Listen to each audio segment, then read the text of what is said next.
Self-limiting beliefs that plague our progress, not allowing us to achieve the things we need to achieve. Today's video is that line we use that has to push us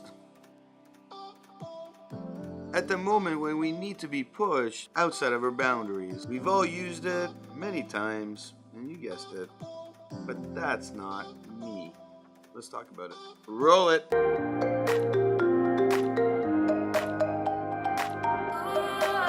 Welcome back to another video. We've been exploring this whole idea of self-limiting beliefs and how they stop us from achieving the things we need to be achieving. In the process of fear taking over in many of these self-limiting beliefs, well, you guessed it, change doesn't occur, which means growth doesn't happen. This self-limiting belief doesn't allow us to get outside of our boundaries when we need it most. But it's just not me is a line people use when they need to do something at the moment where they know things aren't going right, or things have been stale, or they're in their comfort zone and they just can't see themselves associated to doing something outside of that norm they've created. We see this a lot in business, of course, careers, and dating, relationships. We see this all the time when people need to do that new step forward and it's just not part of the collection of things they typically would do. We see this a lot in dating, and I think it's the best example. We all have that friend that goes, "You want me to do what now?" Yeah, that's not me. But it is, Billy. It is. Hint, hint to the friends that don't go on online dating.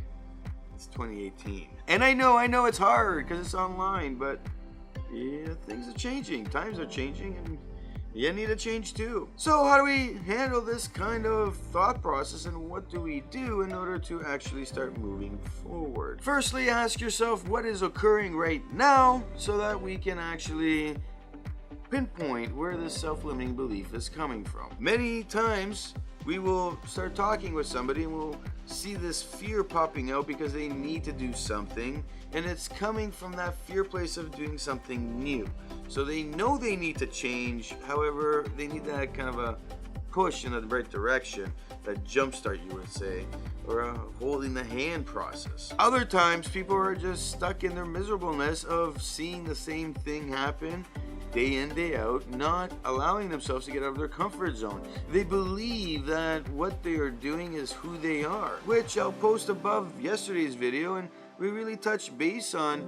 We often look at our physical appearances as something we associate with who we are. However, just like those things, they don't define us, and certainly this self-limiting belief, "That's just not me," is just a self-limiting belief that we've created. And we've started to create it in a way where we associate it with who we are, not allowing us to really look at the benefits, or you would say pros, and of course the negatives that come out of it. We don't allow ourselves to take the time on a logical level to really understand how good that will be for us or how bad. Thus we make this judgment on that one thing we need to do, and we simply don't do it. And instead of seeing new success happen, well, we just keep seeing the same thing, the same failures each and every day. The idea here is to look at what's been occurring, look at what is happening, ask yourself, what new things can I do, write them all down, and really pinpoint what is causing this change for you to start moving towards. What is the emotions that are accompanying this change that you need to do, and then what are the things we can try doing. As you create this list, our second point here is to analyze the pros and the cons and ask yourself, from an emotional side of things, are you comfortable doing these new things that you need to try? You also have to look at it from a logical sense, and on this list you're going to write down the fear, the anger, the embarrassment, the laziness, you name it, all the emotions that pop in that come from all these things that we are seeing and relating to the new change that needs to occur, that new thing that we're going to try doing. And at the same time, we got to look at the logical side and ask ourselves, how good is this for us? Or how not good is it for us? And what are the things that are driving the good versus the bad in any change that's coming? Once we start analyzing this, then we can ask ourselves, what has actually caused the disassociation with that thing you're trying to do. That's not just me, and we don't want to associate with it. And what can we do to really understand the why? And a lot of the times the why goes back to, well, people are going to judge me. And if they judge me, well, how much further do I go? I see this a lot with people that are in business that don't want to go and try something new, don't want to go network in a different way, don't want to go online, don't want to make videos, they don't want to make any kind of content really. It's just something that's fundamentally needed, and they don't want to do it because it's either effort or it's either, they say it's too hard, or they go, well, that's not me. I can't sit there and record a video like you. I can't be part of that. I can't sit there and write every day. I don't know what to write, etc., etc. The excuses palette. And don't forget the careers. The careers where somebody goes, well, I want to change, but I haven't changed. And I haven't changed because I don't see myself being able to change. And it's really not me. I wait until that right opportunity comes, but I've been stuck here for 10 years and maybe it's not coming. However, maybe another year that opportunity will come and I'll be good. And then when they go to apply for jobs, they do the same old resume. They don't go to connect with anybody. They don't meet anybody. They don't make their own content. They don't do a personal brand of themselves. And that's all because, the same as last example of the business, it's not me. I don't do that stuff. And dating? Dating. The online thing. It's insane to me that I have so many people contact me about their relationships. They've broken up or they're going through their divorce. They want to get out and meet people, but they're like, well, I don't want to get back into the dating world. And I don't know where to start. And I don't want to do the online thing. And I want somebody to just gallop in on a horse and pick me up and we ride into the sunset. Because it's not me to do all the other stuff that everybody does. Right. And accountability swings in our last tip, because accountability is critical. It's asking ourselves, how real are we with this process that we're taking? It's asking ourselves, how much time have we spent on really being real with ourselves, truthful. We look at ourselves and we say, how authentic are we towards what we are representing as a person?